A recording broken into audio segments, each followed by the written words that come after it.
Namaste. I'm Reverend Wendy Craig-Purcell here at the Unity Center in beautiful San Diego.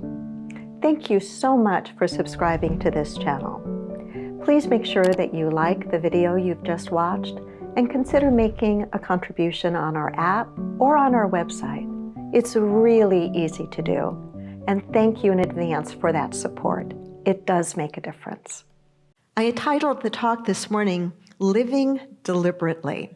And I told you that this series is about living a good life, not living the good life. That has a different connotation, doesn't it? The idea of living the good life tends to be more outer directed, I think. It can be about stuff. It can be about appearances. But what I mean when I talk about living a good life, it means living a purposeful life. Living a life with meaning, living a life where you're able to focus on the things and the people and the issues that matter to you, that you have the things that you need, but that you don't live in a place of excess, but you live in a place of wholeness. And the longer I've been in this teaching, the longer I've worked on myself, the more I find that all of the ideas, the real solid truths, are nothing new. The real solid truths that help us to live a good life, to live more purposefully, to live more deliberately, they're not new. The ancients have taught them, maybe in language different from the language that we use today, but the principles, the ideas are old, and the principles and the ideas work. To live a good life doesn't happen by accident. It happens by choice. It happens by practice. It happens with every thought we think and every action that we take.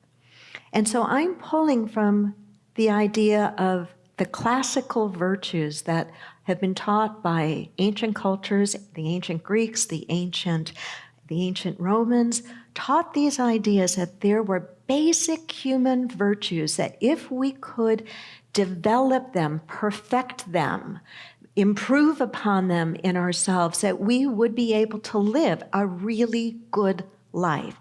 The ancient Greeks and the ancient Romans believed that there were 4 cardinal virtues, pivotal virtues on which everything else revolved, and those virtues are prudence, temperance, justice, and fortitude. Those aren't words that are in our common language today, and yet the principles of them, the idea of them, are every bit as sound and true and necessary in life today as they were when they were first identified or first described.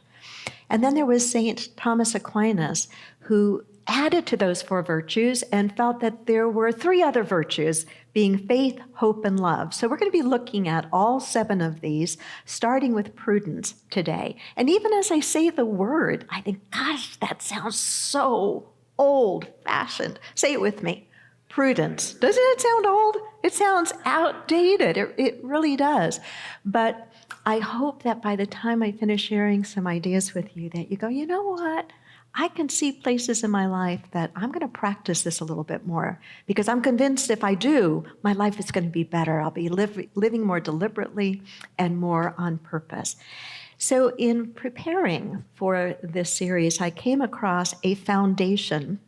The foundation is called Virtue First Foundation. And if you've not heard of it, you might want to Google it and check it out later. And I think of those of you in education, if you're not familiar with it, it's a great place to work with children and students in developing character. That's what this whole foundation is about, helping to develop character in young people. Sidebar here, I think some old people could use it too. Just my opinion for whatever that's worth. So here's a piece on prudence from the Virtue First Foundation. They say, prudence sounds very outdated and may be the most devalued virtue of all today. What's the most undervalued, under-discussed commodity on the leadership stock exchange today, they write? What's the item that is currently on no one's list of desired qualities in a leader that once would have been consistently in the top 4? It's not courage or willingness to risk. Every motivational speaker trumpets those. It's not humility or strength of will. Jim Collins has placed these squarely on the path from his book, Good to Great. It's not creativity. Think of Steve Jobs. Or unleashing core competencies. Think of Gary Hamel. Or the capacity to persist in the face of crushing failure. Think of Winston Churchill. So what is today's most undervalued leadership trait? It's prudence. 2,000 years ago, prudence was considered one of the greatest of virtues. 100 years ago, it was part of the moral philosophy. And today, it is a punchline of many a joke. What is it? There's an undeniable link. There's an undeniable link between living prudently and living a good life. You can't have one without the other. The ancient Greeks understood it. They considered it to be one of the 4 classical virtues. And in fact, they called it the charioteer of the virtues. They felt that the other virtues couldn't really be perfected or developed to any extent unless one really worked on oneself in developing prudence. And there's plenty of evidence of the importance of prudence in our Bible. The book of Proverbs, if you ever pick it up, you read some of the Proverbs, you will find that so many of them deal with this idea of prudence. Whether they use the word prudence directly or not, they're pointing to prudence. They're pointing to wisdom. They're pointing to common sense, to good judgment, to strength. In fact, we know the story of King Solomon. Before he was anointed king, in prayer he asked God for one thing and one thing only. Some of you may remember from your Sunday school classes or your metaphysical Bible classes, the one thing that Solomon asked for before becoming king. He asked, "Give thy servant an understanding heart." Understanding heart is at the heart of prudence.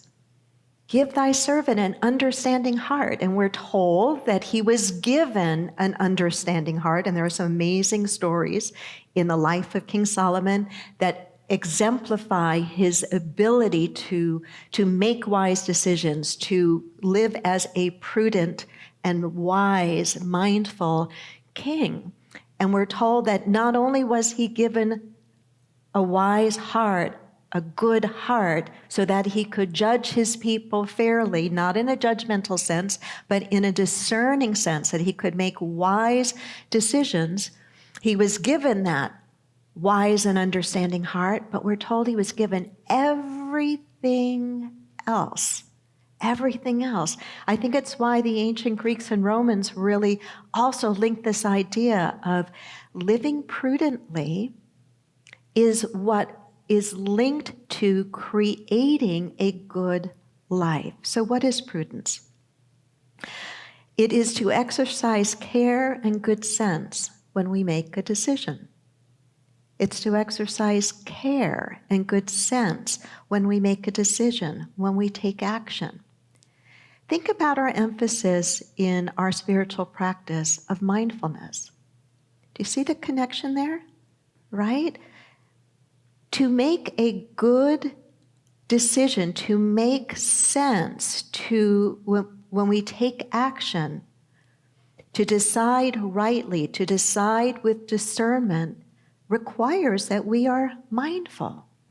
In many ways, it's saying the very, very same thing. Prudence is necessary, if you think about it. Prudence is necessary in order to seek the common good. When I think of the common good, I think of many things, and I imagine you do as well. The common good does not exclude the good of the people that are near and dear to me and in my circle, my family, my friends, you, my community, but it doesn't stop there. The common good is the good for all. When I think of the common good, I think of the truth that we are all interconnected, that we do impact one another. When I think of the common good, I think not only of the short-term effect of something, but the long-term effect of something. Would you not agree that that's essential when we're looking at the common good? When we talk now in business, when business circles now talk about the idea of the triple bottom line or conscious business practices, they're talking about this idea of the common good, but in order to seek it, prudence is necessary. Prudence is about exercising care and good judgment, not just for the short term, but for the long term. It's why we plan the way we use our resources, right? That we don't use them indiscriminately, whether we're talking about our time or we're talking about our finances. We exercise good, sound judgment for the short term and the long term in using them. We are interconnected. And in order to serve the common good, we've got to exercise prudence. I'm reminded of words I still am inspired by from Chief Seattle when he spoke about the idea of the web of life. The earth does not belong to us. We belong to the earth. The earth is our mother. Whatever befalls the earth befalls the sons and daughters of the earth. This we know. All things are connected like the blood which unites one family. All things are connected. We did not weave the web of life. We are merely strands in it. Isn't that a beautiful line? We did not weave the web of life. We are merely strands in it. Whatever we do to the web, we do to ourselves. Whatever we do to the web, whatever I do to you, does have an impact on me, and vice versa. Prudence allows us to recognize that. When we understand this, we can't help but choose to live more prudently, to live more deliberately, to understand more clearly what a good life looks like for each of us. We need prudence to figure out how to navigate change. How many of you had to navigate any changes over this last 18 months? Raise your hand. Anybody have to navigate? Anybody learn more things about Zoom than you ever wanted to learn? Mute and unmute and waiting rooms and sharing screens and adjusting audio and all of these. And that's just Zoom. What about everything else we had to do to figure out our lives? If we had children in school, figuring out how to navigate what they needed in a virtual environment. We need prudence to navigate change. We need prudence to figure out which battles to fight and which ones to let go. That's a biggie. There are some battles or issues, if you prefer that word, that we really do need to fight. We need to get in there. We need to make fundamental changes. And then there are some battles that it's better just to let go. If you are married or in a committed partnership, you know what I'm talking about, right? After a certain amount of time in a relationship, if you're really still working the relationship, you get to a point where you go, this one's not worth a fight. Am I the only one that understands that? No, okay, it's condemned. No, right? We all get to a point eventually because the love is deeper. We're prudent. We're mindful. We're making good sense. The love is deeper. And we go, you know what? This one's just not worth it. I'm going to deal with it. I'm going to get past it, right? It takes prudence to choose the battles we're going to engage in, the issues we're going to engage with, and those we're just going to step back. It takes prudence to know when to let go and when to hold on. Sometimes in our metaphysics, we've gotten far too black and white, like it's let go only. I wish that life were that simple, that it always lined up in a pure black or white, right or wrong. But the longer I live, the deeper I go into these teachings, the broader the arena of gray becomes.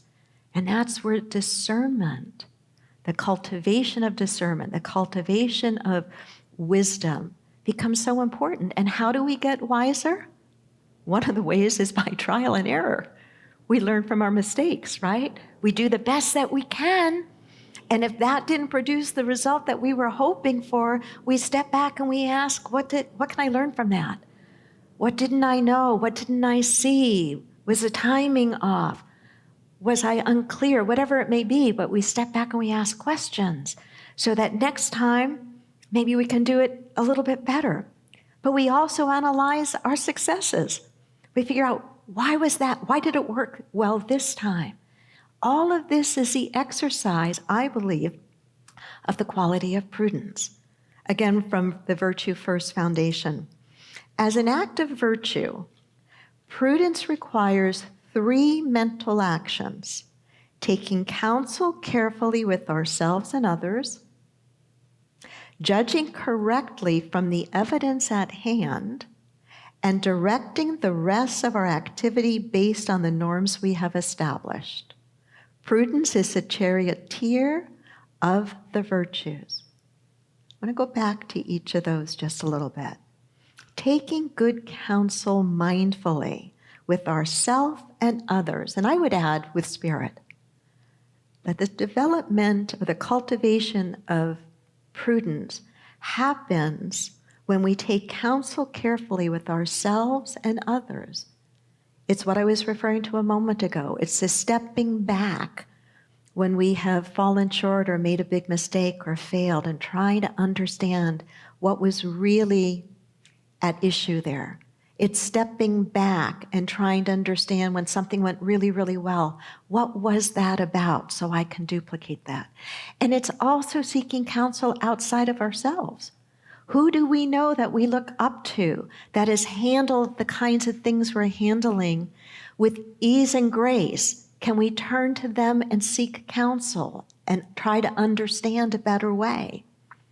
I think these are all spiritual practices. And it is to learn from the mistakes that we make and to learn from the mistakes of others. I am so glad that other people make mistakes that I haven't made so I can learn from them so I don't have to make all the mistakes myself. You chuckle, but I mean that sincerely. I mean that sincerely. And I hope that when I make mistakes and I share them with you, whether it's privately or somewhat publicly, that you can go, oh boy, I see myself in her story. I'm going to learn from that. I'm not going to do that. There's some wisdom there. It's how we become more prudent. Judging correctly from the evidence at hand.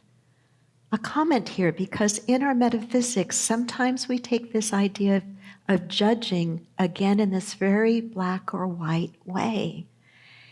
Judging doesn't mean we don't exercise discernment. We have to exercise discernment. Discernment is a form of judgment. But what's important, when Jesus said, don't judge by appearances, he didn't say don't judge. He just said, don't do it by appearances.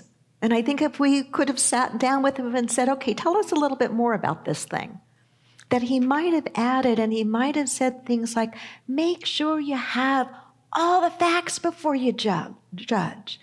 I remember a quote I read decades ago in the Reader's Digest. What the world needs is a net for those who jump to conclusions. I've never forgotten that. What the world needs is a net for those who jump to conclusions. And I bet if we're honest with ourselves, every single one of us has done that from time to time. We fill in the blank when we don't know all the answers of what's happened to someone or what's going on in a particular situation. We fill in the blank with our own story. That's not prudence. That's the misuse of judgment. And then they say, and directing the rest of our activity based on this, that then we act in accordance. Prudence is not the same thing as caution. Sometimes people think that prudence is caution. It's not. Caution is a helpful strategy. Think about it. There are times in life when being cautious is the right thing to do, right? If you are driving in an unknown area and it's dark and it's snowy or wet conditions, you're in a mountainous area, you're in a car you don't know that well, you're tired, you probably want to exercise caution. It would be a good strategy. Would you agree? But if there's a once-in-a-lifetime opportunity before you that you're going to need to make a decision on pretty quickly, you probably don't want to exercise caution. You want to have done the homework you needed to do, and then it's time to take a leap of faith, right? Prudence is not the same thing as avoiding mistakes. How many people, how many organizations, how many companies, how many groups of people are paralyzed by fear of making a mistake, and so they don't do anything? They don't do anything. There's a gridlock. Prudence is not the fear of making mistakes, and it's not procrastination. It is drilling down deeply and seeking wisdom and guidance. It is having the courage to do what needs to be done when it needs to be done, because you've done the inner work and you've done the outer work. Prudence doesn't mean fearing risk. It means making wise choices. Let me repeat it. Prudence doesn't mean fearing risk. It means making wise choices. There's a book I was reading entitled Of Earth and Sky, and it's a book that looks at nature to learn from nature. And this particular book of Earth and Sky also looks at the virtues as they relate to nature. It's written by Thomas Becknell. And in a segment that he writes about prudence, he says this: practical wisdom, or prudence, is really the art of composing one's life. Prudence directs one first to find a worthy purpose in living, then serves to guide all of one's actions in the light of that purpose. Prudence enables one to live deliberately. To live deliberately. It's knowing what you want and why you want it, and then making all your choices to the very best of your ability line up with that. So I want to close with giving an approach, sharing an approach for making this practical, for looking inside your life in where and how you might cultivate a greater degree of prudence. There are areas we can look at. We can look at exercising prudence in what we think. Am I thinking prudently? Am I thinking wisely? There's an expression in metaphysics, stinkin' thinkin', right? In metaphysics, we talk about the importance of deliberately working at the realm of consciousness. We talk about the importance of paying attention to the dominant thoughts that we hold. And if when we pay attention to those, we recognize these are not the kind of thoughts that I want solidified into manifest form in my life, so I better change what I'm thinking. And we can do that with the tool of affirmation and visualization and prayer work.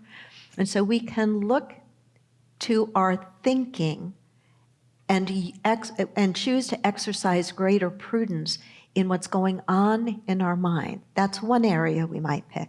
Another area could be in what we say, that we're going to exercise greater prudence, greater wisdom in the actual words that we say. Whenever I talk about what I'm about to say and I'm speaking, I always feel a little hypocritical, because I believe that one of the most underused and underappreciated qualities is listening. That in relationship, yes, it's helpful to learn how to communicate, and such an important part of communication is genuinely, deeply listening, not just with our ears, but with our mind, with our eyes, with our heart, with our whole being, in a way that another feels that they can really open up. But to exercise prudence in what we say.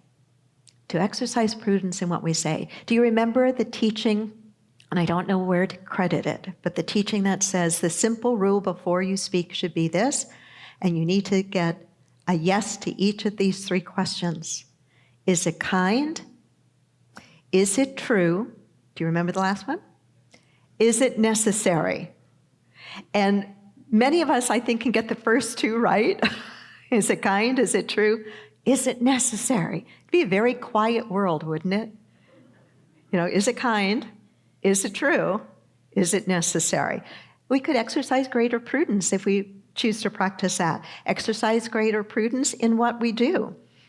In other words, in where and how we invest ourselves, greater prudence in the use of our resources, whether it is our electricity, our dollars, our time.